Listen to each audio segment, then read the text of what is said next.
Welcome to lecture 5।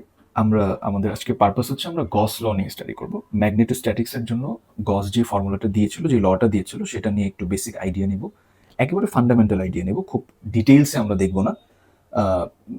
So this lecture is going to be a fundamental discussion about the Gauss law, যেটা আসলে গস ম্যাগনেটিজমের জন্য বা ম্যাগনেটের জন্য দিয়েছিল।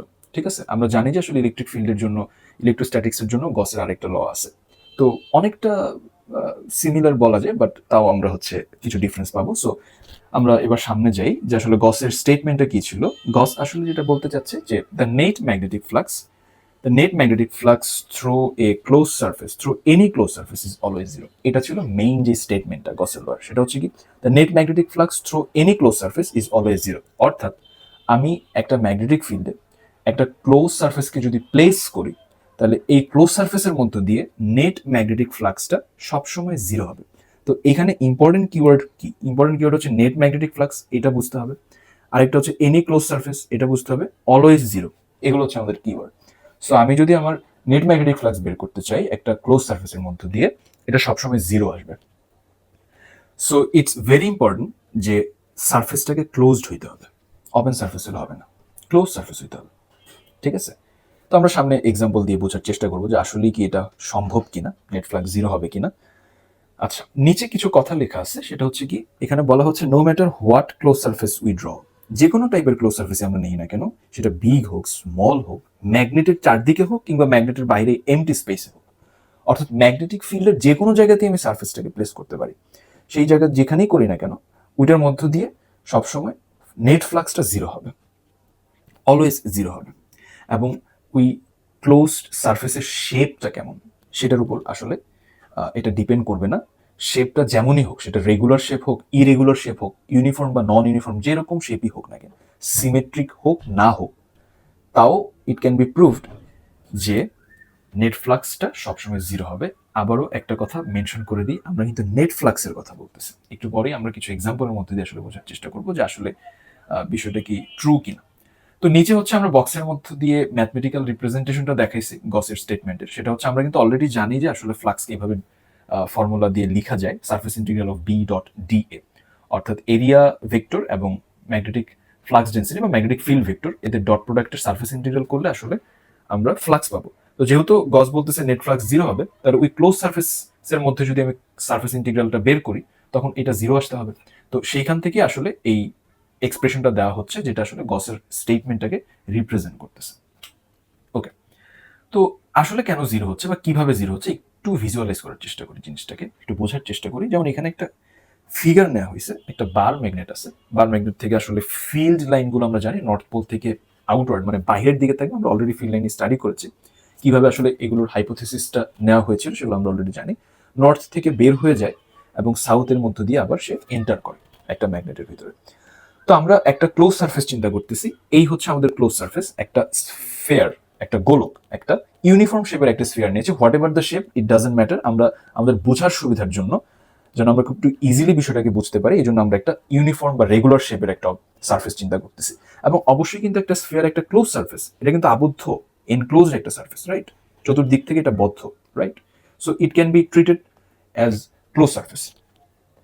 আমরা কিন্তু ম্যাগনেটের চারদিকে সারফেসটাকে চিন্তা করিনি, আমরা কিন্তু ম্যাগনেটের বাইরে একটা এমটি স্পেসে সারফেসটাকে চিন্তা করতেছি। ম্যাগনেটিক ফিল্ডের ভিতরে যে কোনো জায়গাতেই করা যায়। তাহলে এই যে আমাদের এখানে ম্যাগনেটটা আছে, এই ম্যাগনেটের ফিল্ড লাইনগুলো অবশ্যই কি সারফেসটাকে পাস করে যাবে, দেখাই যাচ্ছে এখানে। ওকে, ফাইন। এখন একটা কাজ করা যাক। কাজটা কি? লেটসে আমরা এইখান থেকে একটা বর্ডার দিয়ে দিলাম। জাস্ট কি বোঝার চেষ্টা করতেছি একটু ভালো করে দেখি। একটা বর্ডার দিয়ে দিলাম, তাহলে এই পাশে কিছু একটা সারফেস আছে, রাইট? তাহলে এই সারফেসের ভেতর দিয়ে কিছু ফিল্ড লাইন ভেতরে যাচ্ছে, এই সারফেসের ভেতর দিয়ে কিছু ফিল্ড লাইন ভেতরে যাচ্ছে। তাহলে অবশ্যই এই থ্রো দিস সারফেস, এই হাফ সারফেসের কথা বলতেছি, ওকে? থ্রো দিস সারফেস একটা ফ্লাক্স পাওয়া যাবে।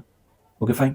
তাহলে আমি সেই ফ্লাক্সটাকে চিন্তা করে নিলাম যে এখানে যে ফ্লাক্সটা পাওয়া যাবে ফাই 1।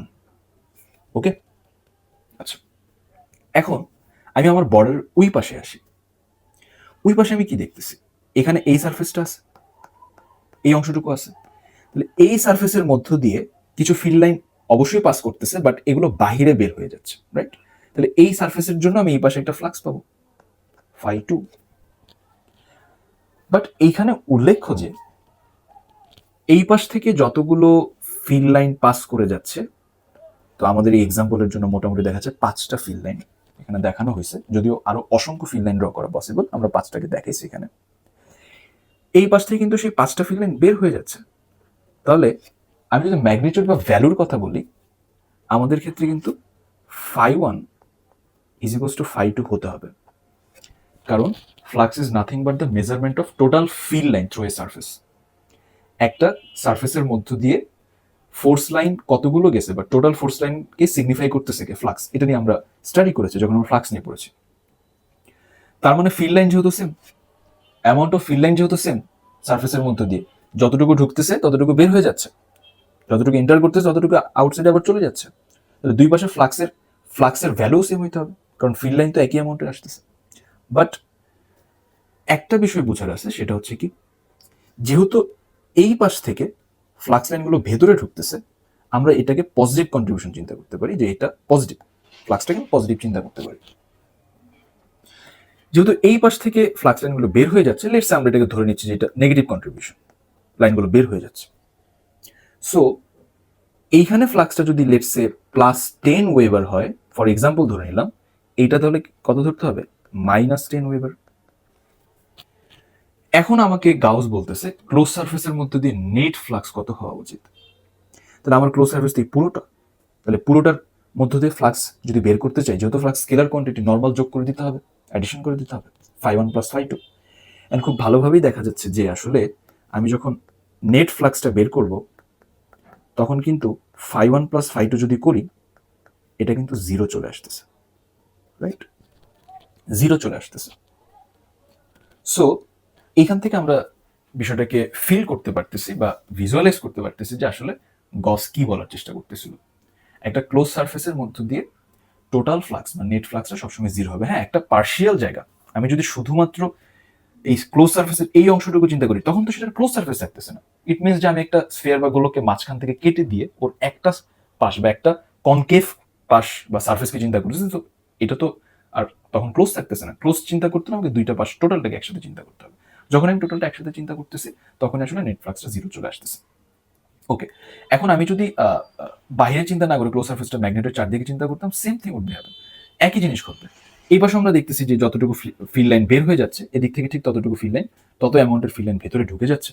তো সারফেসের মধ্যে দিয়ে এই পাশের জন্য আমি যতটুকু ফ্লাক্স পাবো, এই পাশের জন্য ততটুকুই ফ্লাক্স পাবো, বাট একটাকে পজিটিভ ধরতে হলে আরেকটাকে নেগেটিভ ধরতে হবে। সো নেট ফ্লাক্স কি হয়ে যাবে, 0।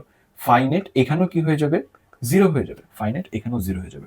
সো আমি আমাদের ক্লোজ সারফেস বা গসিয়ান সারফেস, এই ক্লোজ সারফেসের আরেকটা নাম হচ্ছে গসিয়ান সারফেস, অনেকে গসিয়ান সারফেস বলে এটাকে অ্যাড্রেস করে থাকে।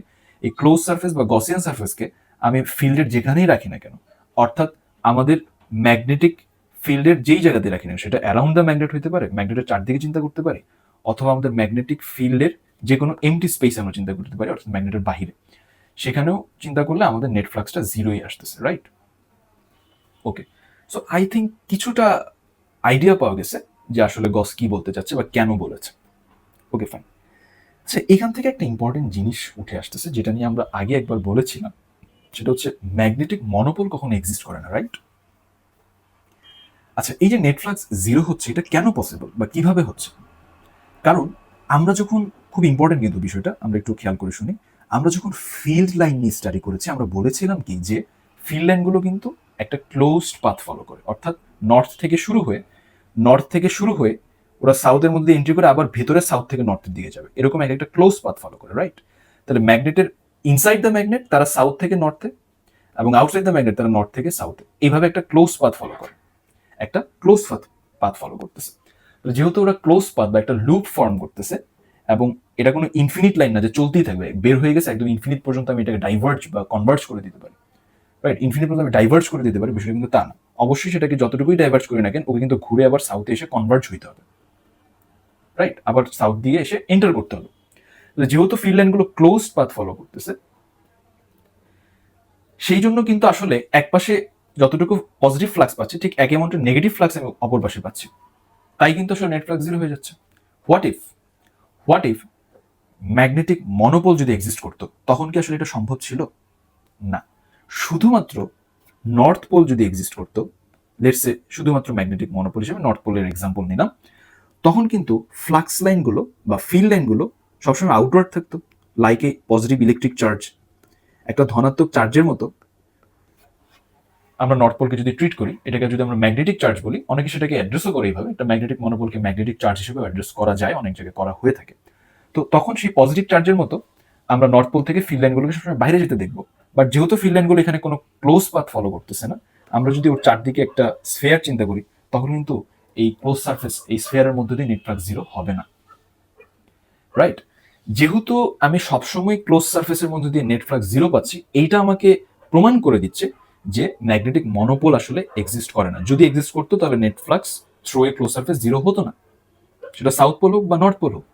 তার মানে ম্যাগনেট সবসময় ডাইপোল হিসেবে থাকে। ডাইপোল হিসেবে থাকে দেখেই দুই পাশে কিন্তু ফ্লাক্সের বিহেভিয়ার দুই রকম পাওয়া যাচ্ছে, একটা আউটওয়ার্ড একটা ইনওয়ার্ড, তাই নেট ফ্লাক্সটা জিরো হয়ে যাচ্ছে। অলরেডি আমরা বিষয়গুলো এক্সপ্লেইন করেছি।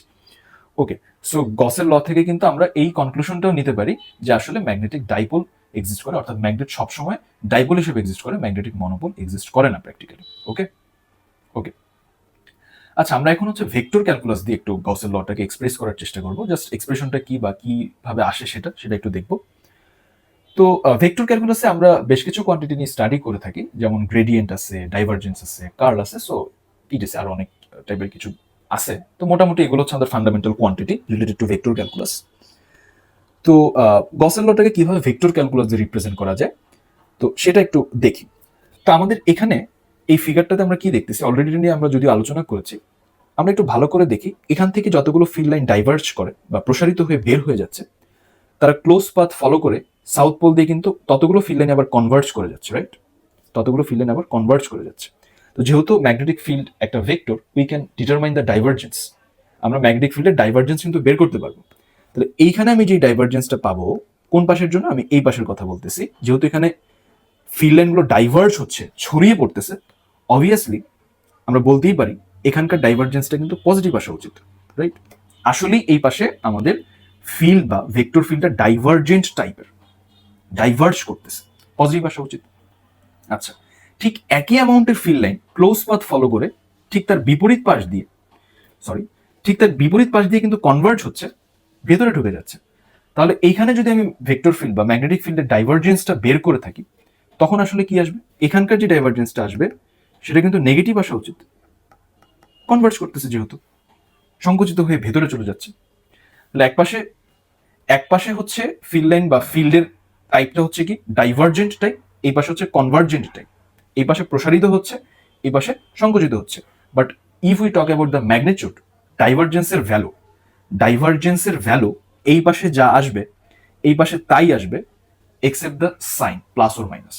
ভ্যালুটা এই পাশে যা এই পাশেও তা, বাট একটা পজিটিভ আসলে একটা নেগেটিভ আসবে, কারণ এই পাশে ডাইভার্জ করতেছে, এই পাশে কনভার্জ করতেছে। তাহলে কনভার্জেন্ট টাইপ হলে ডাইভারজেন্স নেগেটিভ আসবে, ডাইভার্জেন্ট টাইপ হলে ডাইভারজেন্সের ভ্যালু পজিটিভ আসবে। যেহেতু ফিল্ড লাইনের অ্যামাউন্ট সেম, এই পাশে যতগুলো ফিল্ড লাইন বের হয় এই পাশে ততটুকু ফিল্ড লাইন এন্টার করে, যেহেতু ফিল্ড লাইনের অ্যামাউন্ট সেম, দুই পাশে ডাইভারজেন্সের ভ্যালু কিন্তু সেম আসবে, বাট একটা পজিটিভ একটা নেগেটিভ। তাহলে নেট ডাইভারজেন্স কত through this surface? Net divergence zero. এটা কিন্তু ঠিক সেম কারণেই হচ্ছে যেই কারণে নেট ফ্লাক্স জিরো হয়েছিল। এই কারণে গসের লকে এভাবেও রিপ্রেজেন্ট করা যায়। আমরা কিন্তু বলতে পারি divergence of magnetic field always zero, ঠিক আছে? এটাও কিন্তু আমাদের গসের লকে রিপ্রেজেন্ট করে। আমরা জানি ভেক্টর ক্যালকুলাসের ডাইভারজেন্সের ডেফিনেশনই ছিল এরকম, যে কোনো ভেক্টর ফিল্ডের সাথে আমাদের নেবলা অপারেটর বা ভেক্টর ডিফারেন্সিয়াল অপারেটরের ডট প্রোডাক্ট বের করতে হবে। ডট প্রোডাক্টটা বা স্কেলার প্রোডাক্টটা জিরো আসবে। তো স্কেলার প্রোডাক্টটা ডাইভারজেন্স ডিফাইন করতেছে, আর ডাইভারজেন্সটা সবসময় জিরো আসবে। নেট ডাইভারজেন্স বা এই ক্লোজ সার্ফেসের মধ্যে যে ডাইভারজেন্সটা আমি পাবো সেটা সবসময় জিরো আসবে। এটা কিন্তু আমাদের গসের লয়ের আরেকটা alternative representation through vector calculus. Okay, so through a close surface divergence of magnetic field is always zero. এটা আমাদের গসের লয়ের আরেকটা আইডিয়া। ওকে, সো এখন আমরা একটা প্রবলেম দেখবো, খুব সিম্পল একটা প্রবলেম, এবং বোঝার চেষ্টা করবো যে আসলে গস লয়ের কি এখানে কোনো অ্যাপ্লিকেশন আছে কিনা। যেহেতু একটা ক্লোজ সার্ফেস দেখতেছি, একটা কিউব আছে, কিউবের ভিতরে ফাঁপা হোক বা হোয়াট এভার ইট ইস, আমরা একটা কিউব পাচ্ছি যেটা একটা ক্লোজ সার্ফেস, চতুর্দিক থেকে আবদ্ধ। তো এটার জন্য অবশ্যই কি ম্যাগনেটিক ফিল্ডের ভ্যালু যাই হোক না কেন, আমরা কিন্তু নেট ফ্লাক্স জানি অলরেডি জিরো। তা আসলে কি জিরো কিনা আমরা একটু অন্যভাবে ভেঙে ভেঙে দেখার চেষ্টা করব, ঠিক আছে? তো এটা বোঝার জন্য আমরা একটা ইজি এক্সাম্পল নিয়েছি বা ইজি শেপের একটা অবজেক্ট নিয়েছি, দ্যাট ইজ কিউব। ওকে, তো কিউবটা এখানে প্রত্যেকটা সাইড 1 মিটার দেওয়া আছে এবং ফিল্ডটার ওরিয়েন্টেশন দেখানো আছে প্রশ্নের মধ্যে। ম্যাগনেটিক ফিল্ডটা এই দিকে আছে, অর্থাৎ আরেকটা ফিগার দিয়ে বুঝিয়ে দেওয়া হয়েছে আসলে ম্যাগনেটিক ফিল্ডটা কিভাবে আছে, অর্থাৎ এই যে আমাদের এ বি সি এফ এই সারফেসের সাথে প্যারালালি আছে, এরকম ভাবে আছে, অর্থাৎ এখানে দেখানোই আছে আসলে এই সারফেসের সাথে এভাবে আছে। তো একটা কিউবের সারফেস কয়টা আছে? 6টা সারফেস আছে। এখন আমি প্রত্যেকটা সারফেসের জন্য কিন্তু আলাদা করে ফ্লাক্স বের করতে পারি। আমি যদি শুধুমাত্র একটা সারফেস চিন্তা করি তখন কিন্তু সেই সারফেসটা ক্লোজড সারফেস না, ওর জন্য কিন্তু ফ্লাক্স বের করা যাবে। ডিরেক্ট জিরো বলতে পারবো না, দেখতে হবে, রাইট? বের করার ফর্মুলা দিয়ে দেখতে হবে কত আসে। আমি যদি শুধুমাত্র একটা সারফেসের কথা বলি তখন সেটা কিন্তু আর ক্লোজ থাকতেছে না। যে কোনো একটা পাশের কথা বলি তখন সেটা কিন্তু আর ক্লোজ থাকতেছে না, তো ওর জন্য কিন্তু ম্যাগনেটিক ফ্লাক্স জিরো হবে না। আই থিঙ্ক আমরা বুঝতে পারছি পয়েন্টটা। তো আমাদের আসলে প্রশ্নের রিকোয়ারমেন্টটা কি? প্রশ্নে আমাকে বলতেছে কি যে আসলে ফিগারে তো সবকিছুই আছে, আমাকে বলতেছে determine the flux through CDEF surface, অর্থাৎ সিডিইএফ সারফেস আমরা দেখতেছি এটা হচ্ছে এই পাশে আছে, রাইট? এই সারফেসের মধ্য দিয়ে কতটুকু ফ্লাক্স পাওয়া যাবে সেটা বের করতে। এছাড়াও আরো একটা অংশ আছে, সেটা হচ্ছে net flux through the cube. আমরা অলরেডি জানি জিরো, বাট আমরা এটা ভেঙে ভেঙে দেখার চেষ্টা করবো যে আসলে কি জিরো কিনা, ঠিক আছে? পুরো সারফেসের প্রত্যেকটা সাইড, 6টা সাইড আছে, 6টা সাইড বা আই মিন 6টা সারফেস আছে, 6টা সারফেস একসাথে মিলে টোটাল কিউব বা ক্লোজ সারফেসটা তৈরি হয়েছে। প্রত্যেকটা সাইডের ফ্লাক্সকে সাম করে যদি জিরো পাওয়া যায় দেন উই ক্যান সে যে আসলে ক্লোজ সারফেসের মধ্যে দিয়ে নেট ফ্লাক্স জিরো আসতেছে। তো ফার্স্ট আমরা হচ্ছে সিডিএফ সারফেসের মধ্যে দিয়ে কিভাবে আসবে ফ্লাক্সটা সেটা আমরা একটু দেখি। তো এইটা আসলে খুব সহজ। আমরা দেখতেছি যে আসলে সিডিইএফ যে সারফেস এটার মধ্যে দিয়ে ফ্লাক্স লাইনগুলো পারপেন্ডিকুলার ওয়েতে বা লম্বভাবে ওকে পাস করে যাচ্ছে, রাইট? লম্বভাবে ওকে পাস করে যাচ্ছে, এই যে এইভাবে দেখাই যাচ্ছে। যেহেতু ওরিয়েন্টেশনটা আমাকে দেখানো আছে এখানে, তাহলে সিডি এখানে তো আসলে জাস্ট একটা সারফেস দেখানো হচ্ছে, তাহলে এই পাশে কি আছে যেটা দেখা যাচ্ছে না, এই পাশে আসলে কি আছে? আমাদের এই টার্গেটেড যে সারফেস অর্থাৎ সিডিইএফটা আছে। তাহলে সিডিইএফটা যেহেতু এই পাশে আছে কোনো এক জায়গাতে ওই পাশ দিয়ে, তার মানে দেখতেছি যে ফিল্ডটা আসলে সিডিইএফ সারফেসের উপর লম্ব আছে, নর্মাল ডিরেকশনে আছে, রাইট? পারপেন্ডিকুলার ডিরেকশনে আছে। আমাদের ম্যাগনেটিক ফিল্ডটা ওর উপর পারপেন্ডিকুলার ডিরেকশনে আছে। সো তাহলে আমি ফ্লাক্স খুব ইজিলি বের করে ফেলতে পারি। আমি যদি নেক্সট পেজে যাই, তাহলে লেটস সে আমি জাস্ট আমাদের সেই সিডিইএফ সারফেসটাকে চিন্তা করতেছি। লেটস সে এইটা হচ্ছে আমাদের সেই সিডিইএফ সারফেস। ওকে, সিডিইএফ সারফেস, জাস্ট ওই সারফেসটাকে আলাদা করে আইসোলেটেড অবস্থায় চিন্তা করতেছি। বাকিদের কথা তো আমার চিন্তা করার দরকার নেই। আমরা ফিল্ডের ওরিয়েন্টেশন পাইছি, ওর উপর দিয়ে কিভাবে পাস করে যাচ্ছে ফিল্ডটা দেখতেছি, লম্বভাবে পাস করে যাচ্ছে। তো এগুলো আমাদের জানা হয়ে গেছে। সো তাহলে আমি কি দেখতেছি যে ফিল্ড ওর উপর দিয়ে লম্বভাবে যাচ্ছে বা পারপেন্ডিকুলার ডিরেকশন আছে, এরকম কোনো একটা ভাবে আছে। তো দিস ইজ ম্যাগনেটিক ফিল্ড। ওকে, এবং আমরা কিন্তু জানি যে আমাদেরকে আসলে যেহেতু এটা একটা ইউনিফর্ম বা কনস্ট্যান্ট ম্যাগনেটিক ফিল্ড কেস, তো ফ্লাক্সের জন্য কিন্তু আমাদের ইন্টিগ্রেশনের দরকার নেই, আমরা ডিরেক্ট কিন্তু ফ্লাক্স বের করে ফেলতে পারবো। তো আমরা জানি যে আসলে আমাদের এরিয়া ভেক্টরকে ডিফাইন করতে হয়। তাহলে এরিয়া ভেক্টরটা আসলে কোন দিকে থাকে? সরি, এরিয়া ভেক্টরটা আসলে থাকে হচ্ছে সারফেসের সাথে লম্বভাবে বাইরের দিকে। সো এরিয়া ভেক্টর এও কি থাকবে? এদিকে থাকবে, রাইট? সো বি এবং এ একই ডিরেকশনে আছে, ইট মিনস ওদের ইনবিটুইন অ্যাঙ্গেল কত হবে? 0 ডিগ্রি, রাইট? তাহলে আমাদের ওই ফ্লাক্সের ফর্মুলা যে থিটা ছিল এবি কস থিটা, সেটা থিটার ভ্যালু হবে 0 ডিগ্রি। আচ্ছা, এর ভ্যালু কত হবে? এর ভ্যালু হবে এই সারফেসের ভ্যালু। তাহলে আমাকে তো প্রশ্নে বলেই দিয়েছে প্রত্যেকটা সাইড 1 মিটার, তাহলে এটা একটা রেক্টেঙ্গুলার স্কোয়ার সারফেস, যেহেতু কিউব বলেছে, তাহলে 1 স্কোয়ার করলে আমি কিন্তু সারফেসের এরিয়া পেয়ে যাচ্ছি। সো আমি যদি বের করতে চাই flux through CDEF surface, that would be A B cos theta. So A is equals to 1 square, right? একটি স্কোয়ার সারফেস। আর বি এর ভ্যালু আমাকে প্রশ্নে বলে দিয়েছিল, that is 0.5 Tesla, 0.5, and cos 0 degree, that is 1, right? So finally we can get 0.5 Weber. So that is the answer for CDF surface. Okay? তো ঠিক same ওয়েতে আমরা কিন্তু এই পাশেরটাও বের করতে পারি, অর্থাৎ এই পাশে যে সারফেসটা আছে, যদিও আমি একটু ভালো করে দেখানোর চেষ্টা করি, সেটা হচ্ছে এটার পিছনে দিয়ে কিন্তু এরকম একটা সাইড আছে, রাইট? এটা কিন্তু বোঝা যাচ্ছে পিছনে এরকম একটা পাশ আছে, তো এটা এইচ ধরে নেওয়া যায়, ওই কর্নারটাকে আমরা এইচ ধরতে পারি।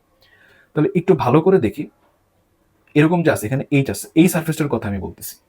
তাহলে এ বি এইচ জি অথবা যেভাবেই বলি না কেন, আমাদের মানে এই পাশে আরেকটা সারফেস আছে। আই থিঙ্ক আমরা বুঝতে পারছি জিনিসটাকে। ওইটার জন্য কিন্তু আমি একই ফ্লাক্স পাবো। কেন?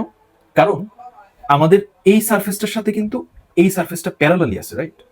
তাহলে প্যারালালি থাকার কারণে আমাদের ফ্লাক্সের ভ্যালু কিন্তু সেম আসবে, বাট নেগেটিভ। কেন সেটা আমি এখন একটু বলবো, যে কেন নেগেটিভ আসতেছে।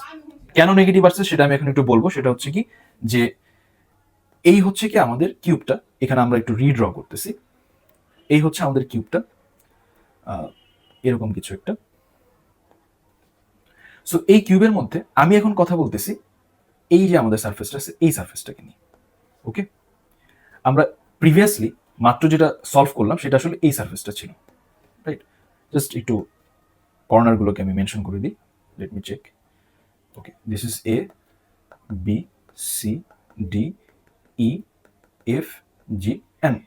যদিও প্রশ্নের ফিগারে আসলে পেছনের সাইডটা দেখা যাচ্ছিল না, তাই আমরা আসলে এইচটাকে দেখাতে পারিনি। আমরা এখানে ধরে নিলাম যে আসলে এখানে এইচ আছে। তো আমরা এখন কথা বলতেছি আসলে flux of what the surface A B H G, এই সারফেসের জন্য ফ্লাক্স বের করবো। আচ্ছা, বি তো একটা সেম ডিরেকশন আছে, বি তো এদিকে ছিল, ম্যাগনেটিক ফিল্ড এদিকে ছিল, বাট মানে ঠিক যেভাবে এই সারফেসের জন্য ছিল, এই সারফেস দিয়েও কিন্তু এভাবেই যাচ্ছে, রাইট? লম্বভাবেই আছে। আচ্ছা, এখন আমি যখন এরিয়া ভেক্টরের কথা বলবো, এরিয়া ভেক্টর কিন্তু এখন আর বি যেদিকে এই যেটার মতো কিন্তু থাকবে না। কেন থাকবে না? কারণ এরিয়া ভেক্টর তো সারফেস থেকে লম্বভাবে বাইরের দিকে থাকে। তাহলে এই সারফেস থেকে ওর এরিয়া ভেক্টর দেখাইতে হলে পেছন দিয়ে বাইরের দিকে দেখাইতে হবে, যেটা কিনা বি এর ঠিক অপোজিট ডিরেকশন। আই থিঙ্ক আমরা বুঝতে পারছি। অর্থাৎ এদিকে আছে বি, এরিয়া ভেক্টর দেখাইতে হবে এদিকে, এদিকে এরিয়া ভেক্টর, এদিকে হচ্ছে বি ভেক্টর। আবার বলতেছি, এইদিকে আমাদের বি ভেক্টর আছে ম্যাগনেটিক ফিল্ড, আর এরিয়া ভেক্টর দেখাইতে হবে এইদিকে। সো ওদের ইন বিটুইন অ্যাঙ্গেল কত হয়ে গেল? 180 ডিগ্রি হয়ে গেল। কোন সারফেসের জন্য? এ বি এইচ জি সারফেসের জন্য। তাহলে ওদের জন্য ফ্লাক্সের ভ্যালু 0.5ই আসবে, বাট নেগেটিভ আসবে, রাইট? তাহলে কি আসতেছে? 1 স্কোয়ার, কারণ যেহেতু এটাও স্কোয়ার, এরিয়ার ভ্যালু কিন্তু same, 1 square into 0.5, but in between angle এখন 0 না, 180 ডিগ্রি। সো cos 180 ডিগ্রির value -1, so it will be -0.5 weber. Okay, fine, very good. এখন আসি আমাদের দুইটা সারফেস, আরো 4টা সারফেস আছে, রাইট? আরো 4টা সারফেস আছে। তো সেই সারফেসগুলো কি কি? এই উপরের যে একদম আছে টপ যে সারফেসটা, সেটা বটমের সারফেস আছে একটা, আর ওই পাশে একটা সারফেস আছে, দ্যাট ইজ ডিইজিএইচ, আর এই পাশে আমাদের সামনের দিকে যে সারফেসটা সেটা আছে। আচ্ছা, যেহেতু আমাদের ফিল্ড লাইন এদিকে, আমরা দেখতেছি যে এই প্রত্যেকটা সারফেস, যেটা প্রত্যেকটা সারফেস থেকে আমি যদি লেটসে আমি একটা কি ড্র করতেছি, উপরের টপ সারফেস থেকে এরিয়া ভেক্টর রাখলে এদিকে আঁকতে হবে, রাইট? বটম থেকে আঁকলে বাইরের দিকে নিচের দিকে আঁকতে হবে। আচ্ছা, আর যদি আমরা হচ্ছে আমাদের সামনের যে সারফেস এটা থেকে আঁকতে চাই, তাহলে এদিকে আঁকতে হবে। এন্ড পেছন থেকে আঁকতে হলে ওইটা আসলে আই থিঙ্ক বুঝতে পারছি, পেছন থেকে আঁকতে হবে, এভাবে পেছন দিয়ে আঁকতে হবে, রাইট? পেছন থেকে আঁকতে হবে। তাহলে এইখানে যে 4টা এরিয়া ভেক্টরের ডিরেকশন দেখাইছি, প্রত্যেকটা এরিয়া ভেক্টরের ডিরেকশনে কিন্তু বি এর ডিরেকশনের সাথে 90 ডিগ্রিতে আছে। বি কোন দিকে ছিল? বি ছিল এইদিকে, বি ছিল এইদিকে। তাহলে এইটার সাথেও এটা 90 ডিগ্রি, আবার এইটার সাথেও ও 90 ডিগ্রি, এইটার সাথেও 90 ডিগ্রি, আবার এইটার সাথেও সে 90 ডিগ্রিতেই থাকবে। তার মানে বাকি 4টা সারফেসের মধ্য দিয়ে ফ্লাক্স 0 হবে, কারণ আমি যখন এই ফর্মুলায় থিটার ভ্যালু 90 বসাবো, cos 90 এর ভ্যালু 0, রাইট? সো আমাদের এই কিউবের বাকি 4টা সারফেসের মধ্য দিয়ে ফ্লাক্স 0 আসবে। তাহলে শুধুমাত্র 2টা সারফেসের মধ্য দিয়ে ফ্লাক্স পাওয়া যাচ্ছে, এরকম ওরিয়েন্টেশনে রাখা হয়েছে এই কিউবটাকে। তাহলে নেট ফ্লাক্স যদি বের করতে চাই, বাকিদেরটা তো এমনিতেই 0, নেট ফ্লাক্স বের করতে চাইলে আমাকে তো এটার সাথে এটা যোগ করে দিলেই হচ্ছে, কারণ বাকিটা তো 0, ওদেরকে যোগ করা না করে একই কথা।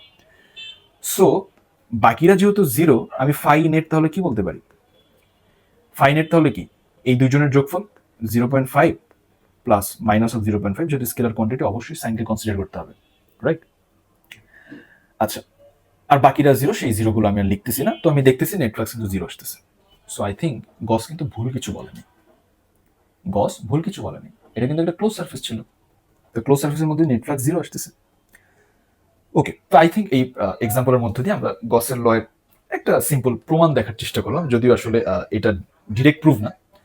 সো একটা এক্সাম্পলের মাধ্যমে প্রুফ দেখার চেষ্টা করলাম। তো আমরা আসলে কিউব নিয়েছি যাতে করে খুব ইজিলি বোঝা যায় ব্যাপারটাকে।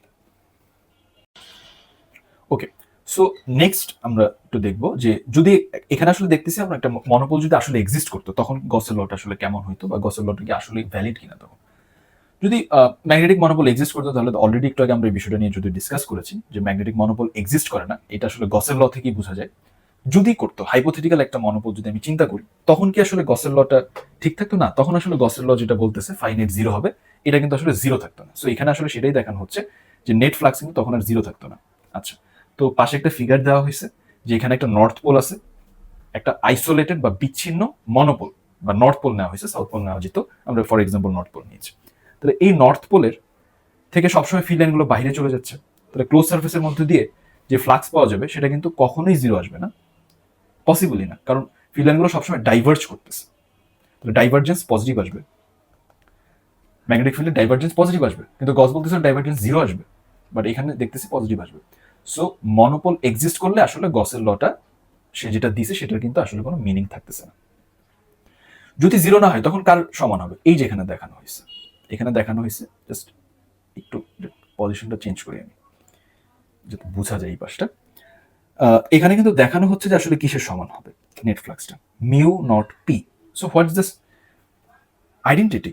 এই মিউ নট কি আসলে? মিউ নট হচ্ছে ম্যাগনেটিক পারমিয়েবিলিটি কনস্ট্যান্ট বা চৌম্বক প্রবেশতা ধ্রুবক। ম্যাগনেটিক পারমিয়েবিলিটি কনস্ট্যান্ট আমি শর্টলি লিখলাম, ম্যাগনেটিক পারমিয়েবিলিটি কনস্ট্যান্ট এর একটা ভ্যালু আছে, এটা আসলে ভ্যাকিউমে, মিউ নট দিয়ে বোঝানো, সেটা ভ্যাকিউমে ম্যাগনেটিক পারমিয়েবিলিটি কনস্ট্যান্ট বা চৌম্বক প্রবেশতা ধ্রুবক। মিউ নটের ভ্যালু হচ্ছে 4 pi into 10⁻⁻7 tesla meter per ampere. Okay, এটা হচ্ছে আমাদের মিউ নটের ভ্যালু। আচ্ছা, অ্যান্ড পি এর পরিচয়টা কি? পি কে বলা হয় ম্যাগনেটিক চার্জ ডেন্সিটি বা ম্যাগনেটিক পোল স্ট্রেন্থ, চৌম্বক মেরু শক্তি। ম্যাগনেটিক পোল স্ট্রেন্থ বা চৌম্বক মেরু শক্তি, বা এটার আরেকটা নাম হচ্ছে ম্যাগনেটিক চার্জ ডেন্সিটি। যখন আমরা একটা পোলকে আইসোলেটেড অবস্থায় চিন্তা করতেছি, দ্যাট মিনস শুধুমাত্র একটা মনোপোল এক্সিস্ট করতেছে, তখন আমরা এটাকে সিম্পলি একটা চার্জ হিসেবে কনসিডার করি, ম্যাগনেটিক চার্জ। আমরা এটাকে ম্যাগনেটিক চার্জ হিসেবে কনসিডার করতে পারি, অ্যাড্রেস করতে পারি। ঠিক যেভাবে একটা পজিটিভ ইলেকট্রিক চার্জ, একটা পজিটিভ ইলেকট্রিক চার্জের চারদিক থেকে হচ্ছে ফিল্ড লাইনগুলো, ইলেকট্রিক ফিল্ড লাইনগুলো বের হয়ে যায়, ঠিক সেম অ্যানালজি থেকে আমরা নর্থ পোলকে একটা পজিটিভ ইলেকট্রিক চার্জের সাথে কম্পেয়ার করতে পারি, আর সাউথ পোলকে আমরা একটা নেগেটিভ ইলেকট্রিক চার্জের অ্যানালজিতে নিয়ে আসতে পারি। সো এগুলোকে আমরা ম্যাগনেটিক চার্জ বলি। যেহেতু ইলেকট্রিক চার্জের একটা প্যারামিটার সাথে রিলেটেড একটা প্যারামিটার হতে পারে যে charge density, electric charge density বা চার্জ ঘনত্ব, ঠিক সেভাবেই ম্যাগনেটিক চার্জ যদি চিন্তা করি, ম্যাগনেটিক চার্জের একটা ম্যাগনেটিক চার্জ ডেন্সিটি বলে একটা রিলেভেন্ট প্যারামিটার থাকবে এটার সাথে। তো এই পি আসলে সেটাকেই ডিনোট করতেছে, ম্যাগনেটিক পোল স্ট্রেন্থ, বা এটার একটা নাম হচ্ছে ম্যাগনেটিক চার্জ ডেন্সিটি। ঠিক আছে, যদি আমরা ম্যাগনেটিক মনোপোল এক্সিস্ট করে এই হাইপোথিসিসটাকে ধরে নিই, তখন কিন্তু নেট ফ্লাক্সটা আসলে আমাদের জিরো আসতেছে না, সেটা আসতেছে হচ্ছে পোল স্ট্রেন্থ বা magnetic charge density times mu naught. Okay, দুজনের প্রোডাক্ট করলে আসলে আমরা নেট ফ্লাক্সটা পেয়ে যাব। এখান থেকে আসলে ম্যাগনেটিক পোল স্ট্রেন্থের ডেফিনেশনটা আসে, ম্যাগনেটিক পোল স্ট্রেন্থ আসলে কি বোঝায়, তো আমরা এখন সেটা একটু দেখার চেষ্টা করব। তো এখানে আসলে পোল স্ট্রেন্থ সম্পর্কে আসলে কি বোঝানো হচ্ছে? Pole strength is the measure of the strength of a magnetic pole, how strongly it attracts or repels other magnetic poles. আচ্ছা, বিষয়টা আসলে কি? এখন আমরা চিন্তা করতে পারি, আমরা তো আসলে একটা হাইপোথিসিস ধরে নিচ্ছি, আমরা তাহলে পোল স্ট্রেন্থ তো হচ্ছে হাইপোথিসিস থেকে আসলো, রাইট? তাহলে এটা কি প্র্যাকটিক্যালি যেহেতু মনোপোল এক্সিস্ট করে না, তখন কি তাহলে এটার কোনো সিগনিফিকেন্স নাই? ডাইপোল এর ক্ষেত্রে সিগনিফিকেন্স নাই? এটার সিগনিফিকেন্স আছে। প্র্যাকটিক্যালি সবসময় আমি আসলে এই এক্সপ্রেশনটাকে ভ্যালিড চিন্তা করতে পারবো না। নেট ফ্লাক্সটা সবসময় মিউ নট পি করে আসবে না। কেন? কারণ আমি এটা শুধুমাত্র একটা আইসোলেটেড মনোপোল এক্সিস্ট করতেছে, সেই কন্ডিশনেই আসলে নেট ফ্লাক্সটাকে একটা ক্লোজ সার্ফেসের মধ্যে দিয়ে মিউ নট পি হিসেবে ডিফাইন করতে পারি, কিন্তু আসলে তো মনোপোল এক্সিস্ট করে না। যদি করতো তখন এটা সত্যি ছিল। ওই ক্ষেত্রে আমরা নেট ফ্লাক্সের একটা এক্সপ্রেশন এর মধ্যে আমি পোল স্ট্রেন্থটাকে রিপ্রেজেন্ট করতে পারি অ্যাজ এ কোয়ান্টিটি।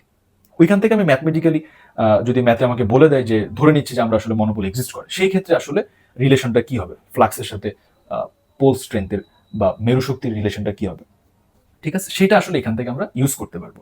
বাট যেহেতু প্র্যাকটিক্যালি মনোপোল এক্সিস্ট করে না, তার মানে কি পোল স্ট্রেন্থ এই কথাটার কোনো সিগনিফিকেন্স নাই? আছে, হয়তো আমি তখন সেই ডাইপোল কনসিডার করলে আমি সরাসরি এক্সপ্রেশনটাকে ডিরেক্ট ইউজ করতে পারতেছি না for determining P, I mean অথবা ফ্লাক্স যেটাই হোক, তখন কিন্তু সিগনিফিকেন্সটা যে থাকবে না তা না, পোল স্ট্রেন্থ তখনও কিছু না কিছু একটা জিনিসকে মিন করবে, যেটা সবসময় আসলে মিন করতেছে একটা ম্যাগনেটিক পোল অন্য একটা ম্যাগনেট বা ম্যাগনেটিক পোলকে কত স্ট্রংলি অ্যাট্রাক্ট করতে পারে বা রিবেল বা বিকর্ষণ করতে পারে, সেটাকে আসলে বুঝায় পোল স্ট্রেন্থ। এখন যেহেতু পোল স্ট্রেন্থ মেজার করতে চাচ্ছি, যদি মেজার করতে চাই আমার একটা ম্যাথমেটিক্যাল এক্সপ্রেশন দরকার, সেই ক্ষেত্রে আমি একটা আইসোলেটেড মনোপোল চিন্তা করতে পারি, যেটা একটা হাইপোথিসিস, তখন আমি আসলে এক্সপ্রেশনটাকে ইউজ করতে পারবো। ঠিক আছে, সো এটা ইউজ করার আগে আমাকে সেই কন্ডিশনটা ফলো করতে হবে, যেটা কিন্তু আসলে একটা হাইপোথিসিস। যদি মনোপল এক্সিস্ট করে সেটা ধরে নেওয়া হচ্ছে, একটা আইসোলেটেড মনোপল বা বিচ্ছিন্ন মনোপল চিন্তা করে এটাকে ইউজ করতে হবে, ঠিক আছে? তো ওর ডেফিনেশনও কিন্তু তাই বলা হচ্ছে যে একটা ম্যাগনেটিক পোল, ম্যাগনেটিক পোল, এইটা আসলে কত স্ট্রংলি আরেকটা পোলকে অ্যাট্রাক্ট করতে পারে বা রিপেল করতে পারে, রাইট? মানে আসলে বিষয়টা কি বোঝানো হচ্ছে, let us draw some. Let's say এটা একটা বার ম্যাগনেট নিচ্ছি আমরা ফর এক্সাম্পল, এখানে আরেকটা বার ম্যাগনেট আছে সাউথ, এটা হচ্ছে নর্থ, ঠিক আছে? তো খুব স্বাভাবিক, এটাকে যদি আলাদা একটা মনোপল হিসেবে চিন্তা করি, এই নর্থ পোলটা অবশ্যই ওর সাউথ পোলকে অ্যাট্রাক্ট করবে। তাহলে ও কত স্ট্রংলি ওকে অ্যাট্রাক্ট করতেছে সেটাই কিন্তু আসলে এই পোলটার পোল স্ট্রেন্থ বা মেরু শক্তি হিসেবে কনসিডার করা হবে, ঠিক আছে? আচ্ছা, তাহলে আমি পোল স্ট্রেন্থকে আসলে কিভাবে দেখলাম? পোল স্ট্রেন্থ তাহলে পি কে সাবজেক্ট করে লিখলে আসলে লেখা যাবে phi divided by mu naught. Mu naught is a constant for a specific medium. তাহলে আমি কিন্তু আসলে এটাও বলতে পারি পোল স্ট্রেন্থ বা magnetic charge density is directly proportional to flux. অর্থাৎ পোল স্ট্রেন্থ বা মেরু শক্তি আসলে ফ্লাক্সের সমানুপাতিক। ফ্লাক্স যত বেশি হবে ওই পোলের পোল স্ট্রেন্থ তত বেশি হবে। বিষয়টা বোঝা খুবই সহজ। কেমন? এটা বোঝার জন্য যদি আমরা একটু দেখি, সেটা হচ্ছে কি, লেটস সে এটা হচ্ছে কি আমাদের একটা আইসোলেটেড নর্থ পোল, ঠিক আছে? আমরা একটা আইসোলেটেড নর্থ পোলের কথা চিন্তা করি। তো ওর কাছ থেকে তো ফ্লাক্স লাইনগুলো এইভাবে বের হয়ে যাবে, রাইট? বাইরের দিকে এরকম অনেক ফ্লাক্স লাইন বা ফিল্ড লাইন চলে যাবে। তো এখান থেকে আসলে আমি যদি দেখি একটা বিষয়, আরেকটা নর্থ পোল চিন্তা করতেছি যেটা ওর কাছ থেকে ডিফারেন্ট। কিভাবে ডিফারেন্ট? আমরা আসলে এখন ডিফারেন্সিয়েট করার জন্য আমরা ফিল্ড লাইনগুলোকে খুব ইন্টেন্স করে দিব, ঘন করে দিব, ঠিক আছে? একটা জিনিস জাস্ট বোঝার জন্য, একটা জিনিস ভিজুয়ালাইজ করার জন্য, সেটা হচ্ছে কি, এই জায়গায় যেহেতু ফিল্ড লাইনের ইন বিটুইন যে গ্যাপগুলো বা ডিস্টেন্সগুলো একটু বেশি, তার মানে আমি কিন্তু ফিল্ড লাইনের ক্যারেক্টারিস্টিক্স পড়ার সময় আমরা বলেছিলাম যে এখানে কিন্তু বি যেটা ম্যাগনেটিক ফিল্ড, এইটার স্ট্রেইনও কম, শক্তি কম। অর্থাৎ এখানে চৌম্বক ক্ষেত্রটা খুব মানে কিছুটা উইক কম্পারেটিভলি, বাট এখানে কিন্তু চৌম্বক ক্ষেত্রটা কি স্ট্রং, রাইট? এখানে চৌম্বক ক্ষেত্র স্ট্রং, এখানে চৌম্বক ক্ষেত্র বি উইক। তাহলে আমি জানি যে ফ্লাক্স কিন্তু আসলে A dot B, right? A dot B. তাহলে বি যদি উইক হয় বা কম হয়, ফ্লাক্সও কম হবে। বি যদি বেশি হয়, ফ্লাক্সও বেশি হবে। আর এটা খুব স্বাভাবিক, এখানে একটা সার্ফেস কম চিন্তা করি, এই সার্ফেসের মধ্যে দিয়ে ফ্লাক্স কি যতটুকু হবে, এই সার্ফেসের মধ্যে ফ্লাক্স তার চেয়ে বেশি হবে, কারণ এখানে ফিল্ড লাইন বেশি পাস করতেছে। সেকেন্ড ফিগারে ফিল্ড লাইন বেশি পাস করতেছে, তাহলে এখানে ফ্লাক্স অবশ্যই বেশি, এটা ফ্লাক্স কম, রাইট? তাহলে এই জায়গাটাতে ফ্লাক্স বেশি, এই জায়গাটাতে ফ্লাক্স কম। তাহলে কোন ক্ষেত্রে পোল স্ট্রেন বেশি? এই নর্থ পোলের স্ট্রেন বা মেরু শক্তি বেশি হবে নাকি ওর বেশি হবে? তাহলে পি এর মান অবশ্যই ওর জন্য বেশি হবে, কারণ ওর জন্য ফ্লাক্সটা বেশি আসতেছে। তার মানে ফ্লাক্স যত বেশি হবে ওই পোলের শক্তি তত বেশি, স্ট্রেংথ তত বেশি, ও তত স্ট্রংলি অ্যাট্রাক্ট বা রিপেল করতে পারবে, কারণ ওর জন্য বি এর ভ্যালুটাও স্ট্রং, ওর জন্য ম্যাগনেটিক ফিল্ড যেটা আসতেছে সেটাও স্ট্রং। তাহলে ম্যাগনেটিক ফিল্ড যত স্ট্রং, সে তত বেশি ইম্প্যাক্ট ফেলতে পারবে আরেকটা পোলের উপরে। ইম্প্যাক্টটা কি? হয়তো অ্যাট্রাক্ট করবে অথবা রিপেল করবে। তাহলে ম্যাগনেটিক ফিল্ড যত স্ট্রং, সে তত স্ট্রংলি ইফেক্ট ফেলতে পারবে, অর্থাৎ আকর্ষণ করতে পারবে, বিকর্ষণ করতে পারবে। সো এটা ছিল আসলে পোল স্ট্রেন্থের একটা বেসিক আইডিয়া, যেটা আসলে গসের ল থেকে আসলে নিয়ে আসা যায়, জাস্ট এটার একটা কনক্লুশন থেকে আসলে আনা যায়। So that's for this lecture. Thank you.